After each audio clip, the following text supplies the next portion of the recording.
Can I just explain to the public? This is the town's health agent, and we had a few questions for him, and this is a moment where he's available for us to ask any questions. I'll talk while I go. So I'm sure you're struggling with it a little bit. To give you an example today, I had a nice couple come in and ask about their septic system. It was a 45-minute conversation. Every time there's a real estate transaction, it's a 45-minute conversation between the two buyer's agent, listing agent, and the potential owner, because no one knows exactly what they need to do. And so to think that the board necessarily is going to know exactly what to do every time, it's tricky. So I named this the Land of Confusion, which is from Genesis 1986. Anybody under 40 wouldn't necessarily know that, but it is extremely confusing right now. So I want to start at the beginning to give everybody an idea. I noticed a new board member and maybe people that aren't really used to it. So let's do a 5-minute that. Back in 2003, DEP did what they call a MEP study, which considered all our coastal ponds, which is like Bourne's Pond, Green Pond, Wacoit Bay, Wild Harbor, so on and so forth. There's 14 of them in Falmouth, which is 40% of the Cape. So 40% of all watersheds are located in Falmouth, which makes this much more complicated. So what they did is they determined what they call TMDL's total maximum daily load of nitrogen going into each of these coastal ponds, and did nothing with it from 2003-ish till 2023, with some pressure from people like the Buzzards Bay Coalition, the Conservation Law Foundation, came down with a regulation in July that went into effect in July of 2023, which gave towns two choices to clean up their impaired watersheds. Option one was everybody puts in a denitrifying septic system within 7 years, which means about 13,000 to 14,000 houses would be ripping up their yards to put in denitrifying septic systems. Option one. Option two is, which I've circled, is what the town chose, is to do watershed permitting. Gives us more time, more flexibility, allows to add sewer, shellfish beds, widening of inlets, and a bunch of different mechanisms to get DEP to agree that we are meeting that TMDL. So essentially our nitrogen's here, it needs to get to here. And it's essentially a math test. There's an amount of kilograms associated with it per bedroom or per household, and it needs to get down to a certain level. So we have some sewering, and I'll get into that in a second, but let's talk about the enhanced nitrogen removal, because that's really what you have to grapple with in your decisions. What is it, first and foremost? Everybody has a septic system. Well, everybody, just about everybody. And that septic system is on a 1995 version of Title V, which is essentially a septic tank, distribution box, and leach field. What a denitrification or enhanced nitrogen removal, also called IA, you see these terms used interchangeably, essentially takes ammonia in the form of nitrogen, primarily from urine, and converts it to nitrogen gas. This just goes up in the environment. It has to first nitrify, be oxygenated, and then denitrified in an anaerobic, non-oxygen state. So, early septic systems were, the number that you may have heard of before is 19 milligrams per liter. It was a number used for a long time. The older systems were designed, and the regulation was originally designed to protect wellheads, private wells, and town wells, drinking water wells. And so when they looked at this in 1995, the influent coming out of the effluent coming out of the house was roughly around 38 milligrams per liter. As long as you got half, which is 19, this is where the 19 number came from, you were fine. But that's what the system was. So I call sometimes the IA, especially the older ones, are a square peg in a round hole. They were essentially designed for wastewater standards and a 50% reduction, which they do a very good job. However, since 1995, we've gone to low-flow devices. So the actual effluent coming out of all of our homes is somewhere between 60 and 100, with 60 and 70 being an average. Now, you take half of that out, and you're running in the 25 to 35 range, which is still okay for drinking water, because it's still okay for drinking water. And plus, Falmouth, we may only have 200 drinking wells in some town wells, and it's a whole separate part of the regulation. But these systems aren't running at 2, 3, 4, 5, 8, 10 milligrams per liter. So what's happened is with this new regulation, DEP is given a new set of approvals called, I call them BATs, Best Available Technologies. There's an N in nitrogen reducing technologies, I call them BATs. They need to be less than 10, 12 milligrams per liter. So when you, as a board, require DNIT systems, our Board of Health has a local regulation that says 12 milligrams per liter, so we're going to make anybody meet 12. However, there's two systems that can achieve 12, One is not sold to single-family dwellings or residences. The engineer does not sell them that way. And one will. So right now, we have one promising technology that runs consistently under 12 milligrams per liter, which is a problem if we have to put thousands of these things in, right? So there's an issue there. But that's what an IA system does. It essentially bubbles and oxygenates the wastewater and then causes ammonia to turn into nitrates and nitrites, which then, when it goes into an anaerobic environment, the oxygen gets grabbed from the bacteria starving for oxygen, and then the nitrogen goes up as a gas. And so you, as a board, have a lot of nitrogen-sensitive areas. Anybody who's looking at this, everybody in green is in a nitrogen-sensitive area, which is a lot of North Falmouth, some of West Falmouth, and pretty much from the high school west. You're all in it, all 14,000 or whatever the homes are. So we have to do plans for 14 watersheds and encompass 14,000 homes. Okay? So one of the ways that you can do it is sewering, which would be lovely if we had everybody on sewer, but we don't. This confusing map, all in the horizontal, the stripes, the diagonal stripes, are our nitrogen-sensitive areas. Where our sewers are very, very small, some in Woods Hole, a little one up in North Falmouth, up in New Silver Beach, some around Mara Vista in the Heights, and here downtown going to McDonald's. The big gray arrow is where we'd like to sewer. Hopefully we get there someday. But we don't know that, which makes these plans extremely complicated, because we don't know how much sewer we're going to afford, how much sewer we can. And the reason why I showed this is up in the West Falmouth, you see the big orange circle. That orange circle is our treatment plant. If we inject wastewater coming all the way from McCoy, taking care of all our peninsulas, and shoot it into the ground, even though we have one of the best performing nitrogen-reducing plants in the state, it's still a lot of, if you put 1 million gallons and you take out 97%, that's still a boatload of nitrogen, right? Because it's a lot of gallons. And so we're not going to get a permit to just expand the sewer and inject it in the ground. So things like you hear about outfall pipe, treat it to a tertiary, get it to almost drinking water standards and shoot it out in the ocean is one solution. So we don't know the future, and we're not going to know how many denitrifying septic systems we're necessarily going to need, and we don't know how much sewer we're going to be able to buy. So here's the rub. We don't have the plans done yet. Now, Water Quality Management Committee is one really working on this. And they're coming up with, this is a new one from like a month ago. This is the Wild Harbor proposed geo-boundary, and those highlighted in light blue would be those that would need the denitrification systems. We don't have sewer available. So they're doing this 14 times over on each watershed. And when you get to Great Pond, which essentially goes from 151 all the way down to Davisville, down to Acapesket, that's a long run. And going back up to this, that whole Great Pond is one giant watershed, right there. I don't know if I got the cursor on it, right here. So there's a lot of complicating things that need to occur.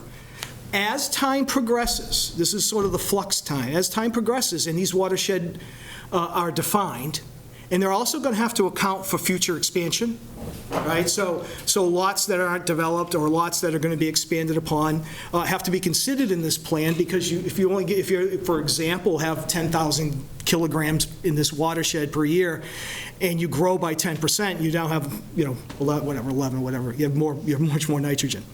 So essentially, the plans are in development. Then they have to come to the Board of Health. The Board of Health is the regulatory authority for septic systems. Okay, so the board would have to adopt these geo-boundaries and enforce the installation of denite systems these denitrification systems where they're needed. So as a board, later on, you'll start having these maps, and you can sort of look at the maps, and that might help you in your decision-making on whether you want them, but they're not done.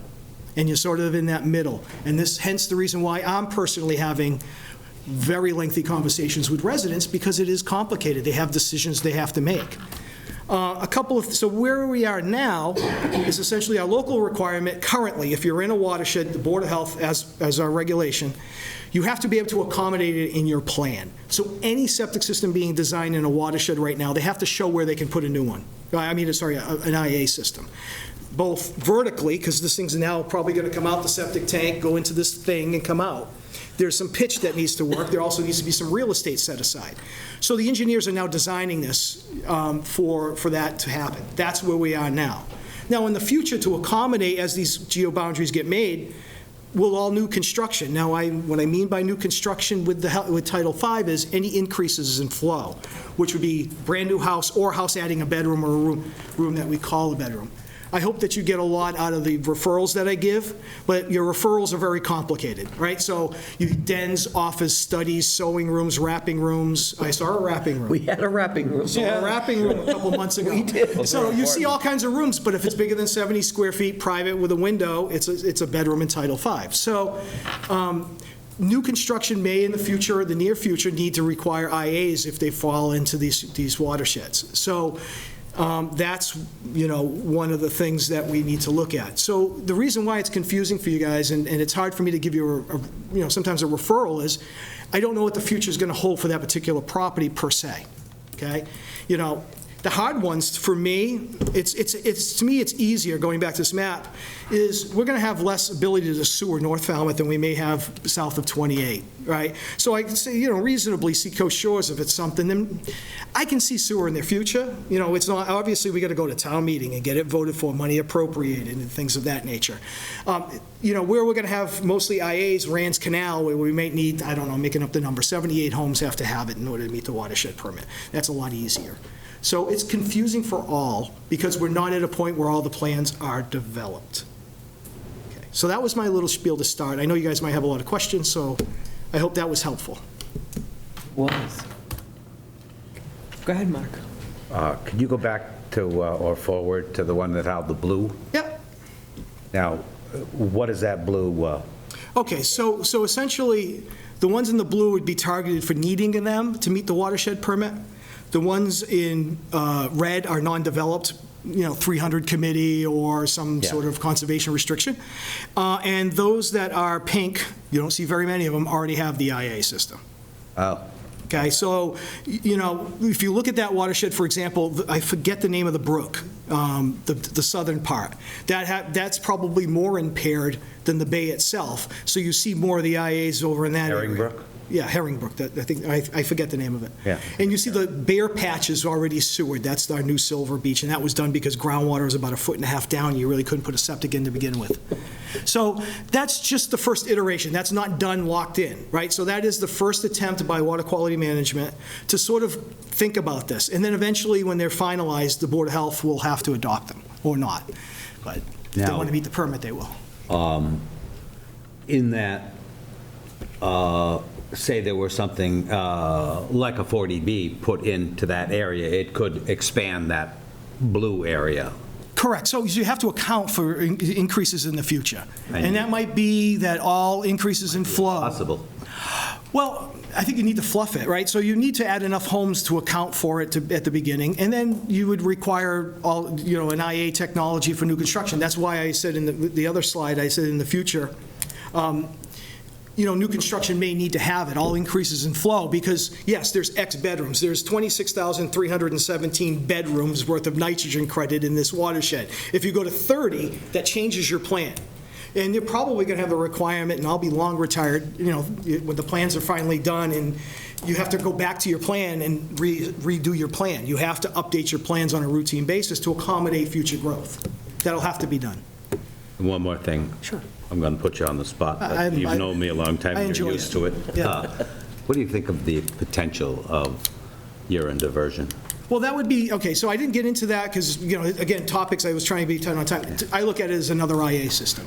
I do, If too. all the urine, so these are great, like the best one takes out 90%. Yeah. Well, if it's going into a black water, which is a system where the urine actually goes into a holding tank, you're taking out a high percentage. Now, not all your nitrogen coming out of your house is just urine, but the large percentage. Like 70 plus. Yeah, so everything that would go in there, whether it went into a urine diversion and maybe a composting, whatever the system, or black water, which is just essentially, you would have two pipes coming out of your toilet, and then one would go to the urine, you would have this baffle thing, or whatever, that ends up being in the future, now what they're trying to do, and the reason why they had that article was to make that an equivalency to an IA. It's one of the IAs you choose off the shelf. Right. So you choose I wish I designed Scott's denitrifying septic system. I wouldn't be here if I made one. I'd be making a lot more. But like, let's say I come up with the greatest idea, and urine diversion's another one you take off the shelf, or a microfast, or a nitro, and that's the way I'm looking at urine diversion. And it's potential to be so much cheaper. Yep. Yeah, well, that's decisions that have to be made in the future, right? So what the watershed plans allowed us to do by choosing the plans gives the town the flexibility to make the decisions on how they want to get there, right? So theoretically, it could be all urine diversion. It could be all, the denitrification systems, I think, now that we have one really good one that's really showing promise, it's only about 4 or 5 years old, is that the other technologies that are older now know that they have a line that they have to get to. Catch up. And they'll catch up. And so I've talked to a few at conferences and so forth, and they're working on making their systems better. The more options the residents get, I think, is the better. And then there's a whole economic thing that needs to be built in and things of that nature, and how we're going to do it. I don't know how the engineers are going to pop out of the woodwork. They're getting a little older, too, and there's not a lot of kids getting into it, and I don't know how this is all going to happen, and it's going to happen over a long period of time. So when I do my referrals, it's hard, the referrals are more complicated, everything's just more complicated because of the new regs. So. Frank, do you have any questions? Yeah, thank you for coming, Scott. Given, we understand that an IA system may be something that at least somebody would like to have. But are there any areas of town where currently they are required? So no. So Title V only required them in order to have more bedrooms. If you had a well on your property or you were in a Zone 2, which is near a town well. So that has been in place since 1995. It allows you to go to 1 bedroom per 10,000 square feet, or 4 bedrooms per acre, to 6 bedrooms per acre if you put in the denitrifying technology.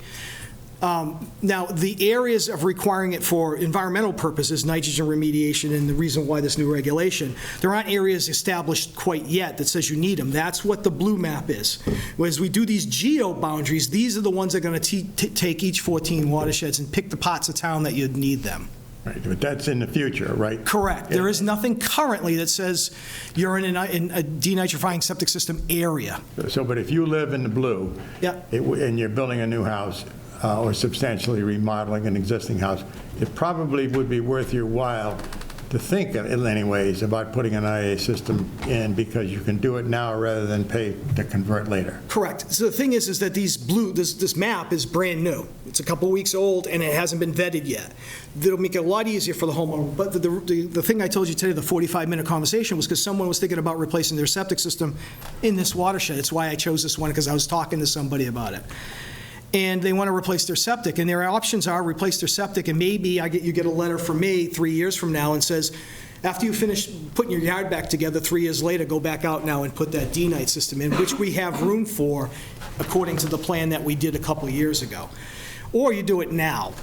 Now, the problem is that the map may change a little bit. I said it was doubtful where they were located because they were smack dab in the middle of it, but things may change, right? And so these maps are going to change, I think, because we just don't know without an outfall pipe and how much sewer we're going to buy. Some I think are reasonably known, especially up in north. We may not be sewering, but it gets real complicated, especially south, where let's use Davisville Road, anything in the Davisville or Central Ave. I don't know when that's getting sewered. Right? And I don't know, so are we going to make people put in, we have to have a map with a plan. If we don't have a plan, I don't want residents throwing in denitrifying septic systems in 2030 to rip them out in 2037 to tie into the sewer, right? We should have a plan that kind of figures all that out. And luckily, I don't have to do that plan. That's water quality management. How much space, or how much space should you reserve, say, Good question. for an IA system? How much more space does one take than a standard Title V? Good question. The two main ones are either you have to replace the tank, because a lot of them are built into a special tank. Going back to this image up here, up in the top corner that says microfast, that's your septic tank with that thing. It's a giant thing in this area here. That is the unit. So you just replace the tank. This one here is the size of a 1,500 to a 2,000 gallon tank. So what the board did is saying, since the one you'd have to replace would have to take the tank out, you don't need more real estate for that. The one that you come out is the Nitro, is the one down here, is the size roughly of a 2,000-gallon tank. So that's what the board went with. 6 inches of extra pitch coming from the septic tank to the leach to the distribution box to allow for coming out to, let's say, a Nitro and going back into the D box from there, and the room the size of a 2,000-gallon septic tank. We call it an IA reserve area. We've reserved it. And that way we can plug them in later. And we won't have to go back to an engineer to do it, per se. Well, we probably need some engineering, because somebody has to spec out the denitrification. What is the square footage of this reserved area then? Well, it's the size of a 2,000-gallon tank, so I don't know the size of a 2,000-gallon tank, Tim? No, 8 by, I don't know, 8 by 16? 16 or so. 7 by 12? I was off. I don't remember the dimensions. Plus the space to work and, Well, you just need it on the plan. Yes, they're going to be digging up. You know, if it's in your backyard, unfortunately, I've done 3,872 septic inspections in my life. If it's, if it's in your backyard, you have to go back there with a machine, so the death and destruction in your yard starts at the street and goes all the way to the backyard, right? So there's that whole thing that occurs when someone's digging a giant hole with a big excavator. Yes, I wish one day we'd have a company, maybe that'll happen, where you can retrofit it inside an existing tank, but that technology right now isn't there. all right, thank you. Anybody done this end? Tony, you have a question? I have a quick question. Yes, I'm definitely confused, there's no question of that. Yep. But what I want to try and understand is, before a builder or developer ever gets to you with regard to their septic design, this board has to consider in a coastal pond overlay district, section 247.2B, paragraph 3, which says that any subdivision with more than 5 lots or more than 5 acres must perform an analysis of how much nitrogen they're going to shed into a watershed area. So this is all happening before it ever gets to you.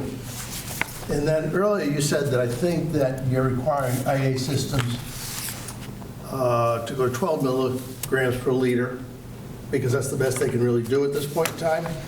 But yet, this board, and the planning board for that matter of fact, according to this bylaw, can actually turn a developer down if their analysis indicates that they're shedding more into the watershed area and don't have a means of reducing it. Now, I'm not reading every line here. This bylaw is confusing as it is.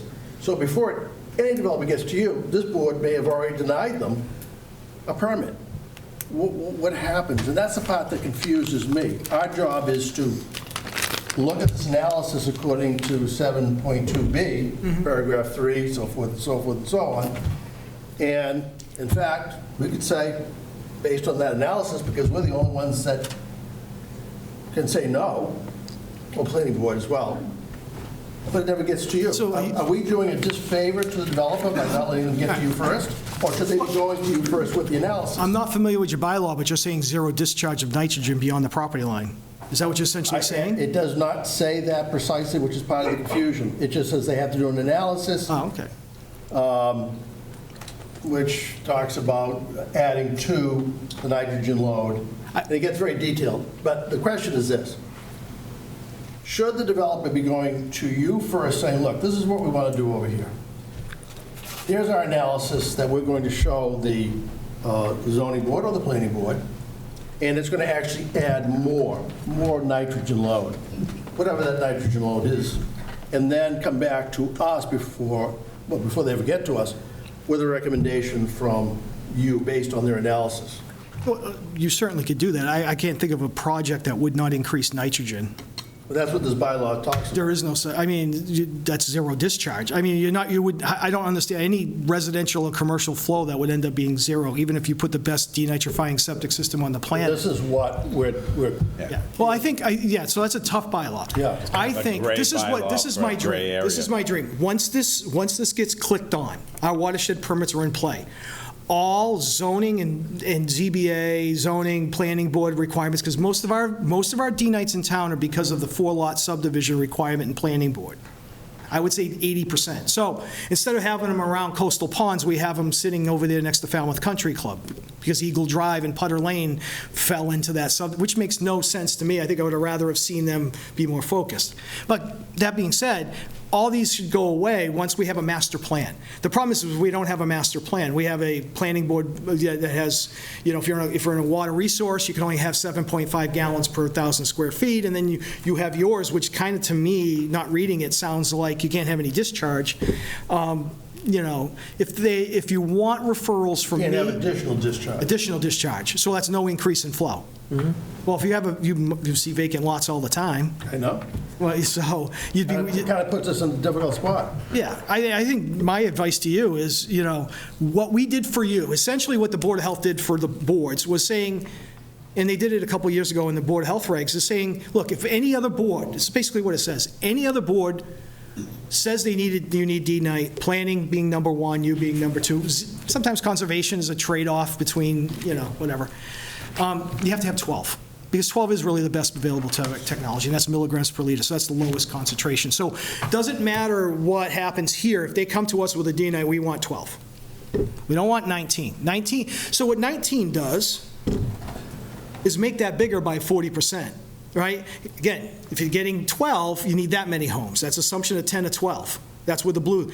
Now 19, color it all in. Does that make sense? So it's going to allow us to have to do less denitrification systems if they run better.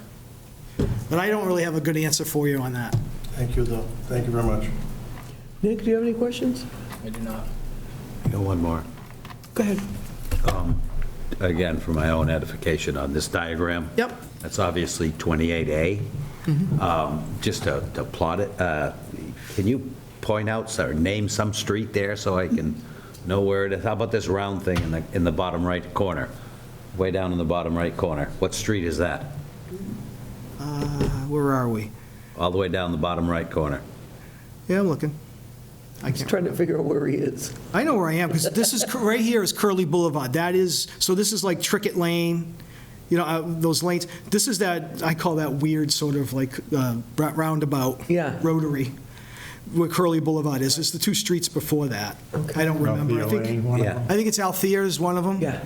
And there's one that changes names. It starts as Trickett and then changes its name when it goes further up the street. I don't remember. Yeah. So on this plan, Mr. Pina would know. one side of Curly Boulevard is in and one side is out. Yeah.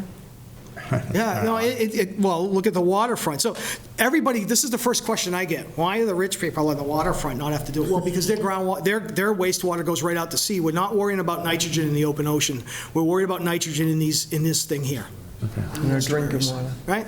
So that's why the last houses on Mara Vista are not sewered. That's why, right? And that's why part of the Heights is not sewered, is because their groundwater was not going into Little Pond. Okay, it's where your water's flowing by groundwater. Groundwater, interestingly, if you think of how the groundwater flows, this is a good reference. Think of the top of the base. So in Sandwich, it goes from the base north. In Bourne, it kind of goes due west. Here, it kind of goes southwest. As you get towards Wacoit, it's due south. As you go towards Mashpee, it's southeast. And that's all driven by the elevation? Soil aquifer Yeah. water pushing down that way, so groundwater flows in basically southwest for most of ours. This one being in West Falmouth is much more of a westerly flow. It does sort of tail up a little bit. Madam Chair. Yeah. I didn't hear, or I didn't understand. Did you say you're not concerned about the nitrogen flow into the ocean, Correct. No. but the nitrogen flow into fresh water? Yeah, no, okay, so let me explain. Well, fresh water is a whole nother animal. There are no technologies that remove phosphorus. Phosphorus is the main nutrient that we worry about for the cyanobacteria blooms and water quality in fresh ponds. Whole nother animal needs to be dealt with individually. That's why I happen to personally like sewer, because if we throw in thousands of these nitrogen removers and now we have a technology that can solve fresh water and phosphorus, we're going to make everybody go back and add something else. If it was all at the treatment plant, we buy the one thing at the treatment plant, throw it on there, and have a great old day and get rid of the phosphorus. So that's my personal opinion about that. But no. So if you look at this one map right over here, these homes don't flow backwards into this salt pond. When I call ponds as coastal or embayments, they're salt water. And any time of saltwater inlet. So a good example is, you have Little Pond here with the cursor. You have Great Pond. There's a Greenbournes, all that, Wacoit Bay. Then you've got up in here, you've got Rand's Canal. You've got, the old Silver area.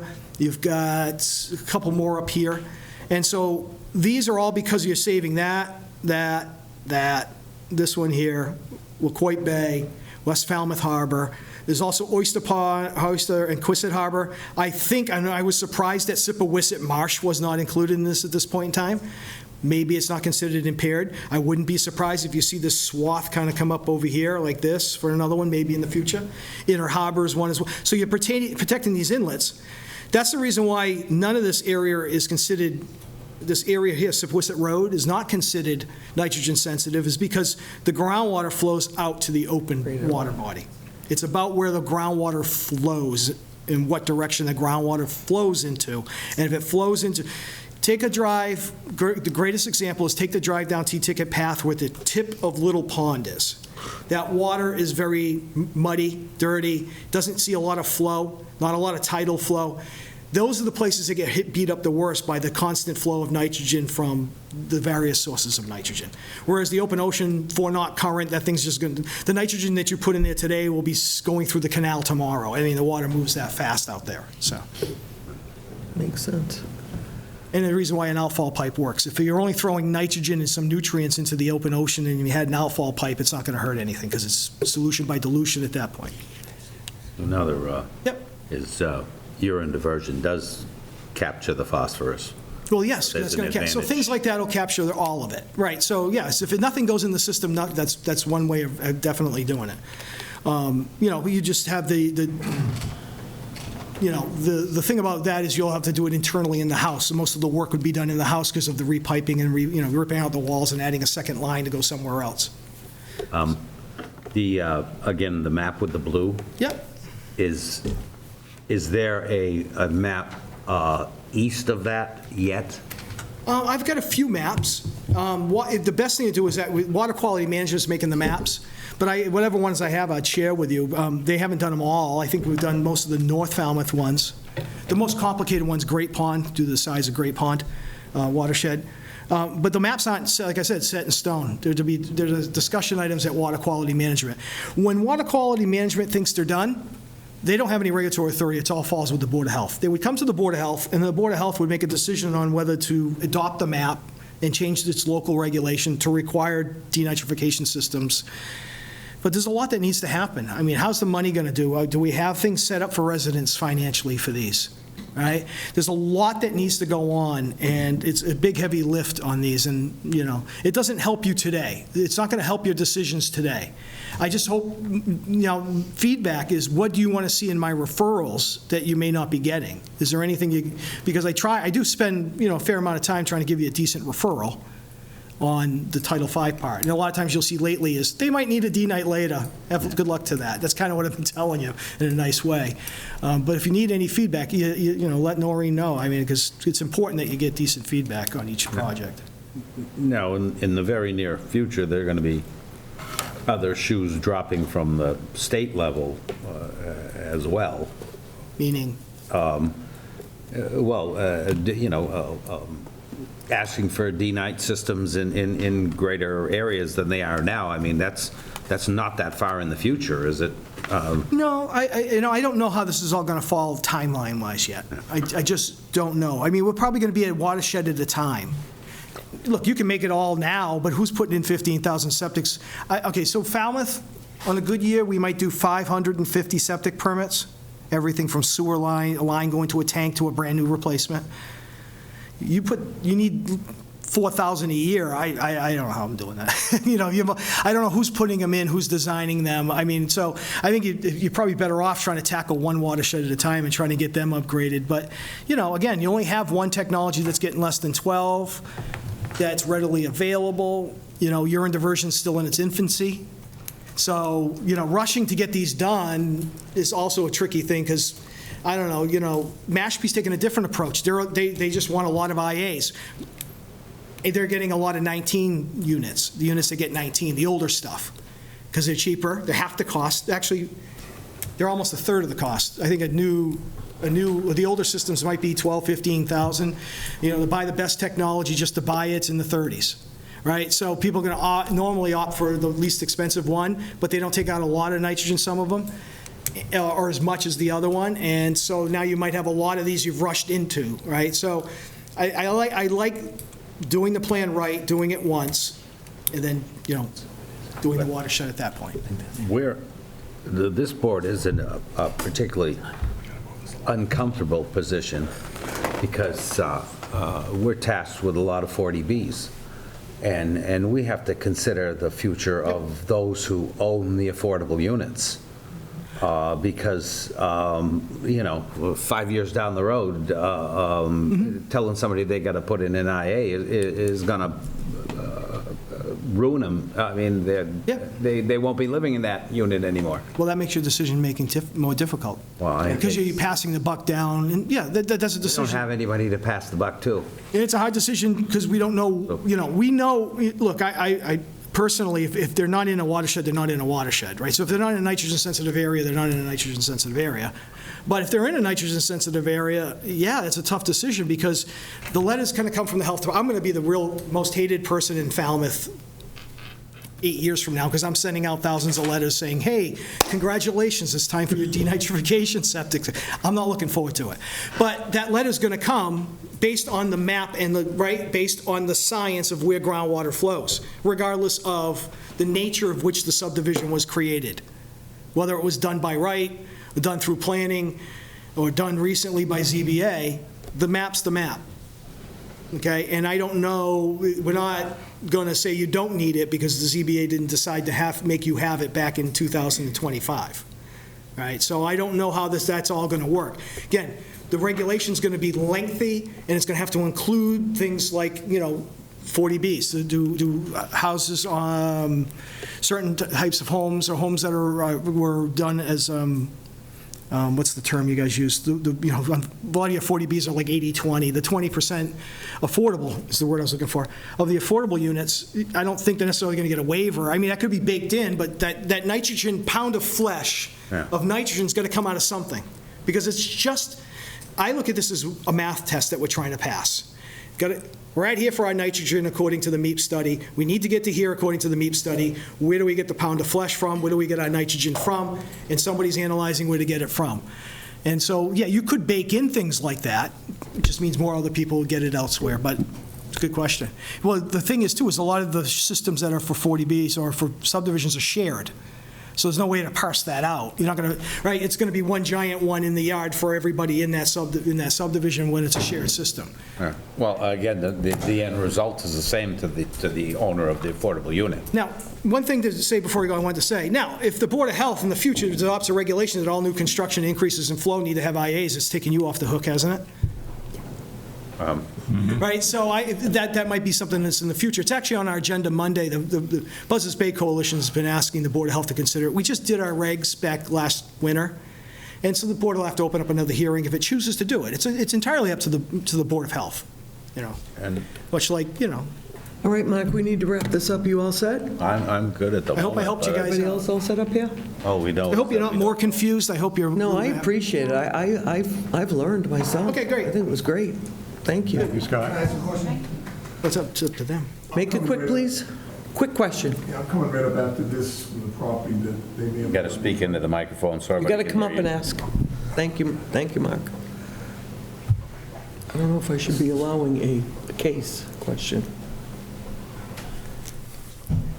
Yeah, I'm Robert Pina. I'm coming up with I'll be up next, I think, for something that is close to this, all these things you're talking about. So my question to Scott is the property that we're currently working on, this 40B, is it in a nitrogen-sensitive area? I want to talk to Mike.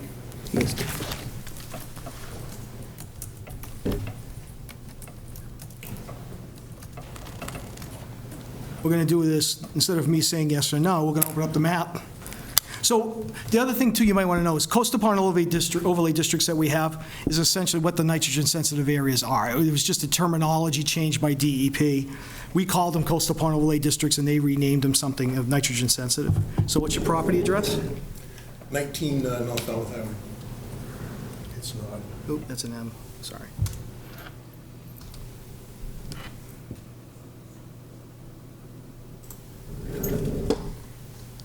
So we're going to do coastal pond overlay district instead of nitrogen sensitive.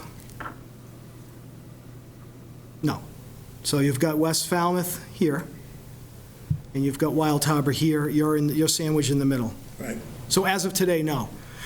And as of today means, I don't know the future. So you see, you see this, you see this here, that may at some point in the future, that I think is Herring Brook, may, which might be shaped like this. A lot of the nitrogen that's being mitigated at Wild Harbor will work, because you see how this flows this way? It would kind of like do this thing. So this lot may be out if they make this one, it could be in. There's nothing here, this is like the cliffs. So the cliffs is not nitrogen sensitive, I mean, ocean. So, again, these aren't for fresh water, so this Crocker's Pond would not be something that would be done with the DEP regs, because again, we're dealing with the salt bodies, not the fresh water. So he's not currently in it. I don't know what the future holds for that one. Great, thank you. Okay? Thank you, Scott, very much.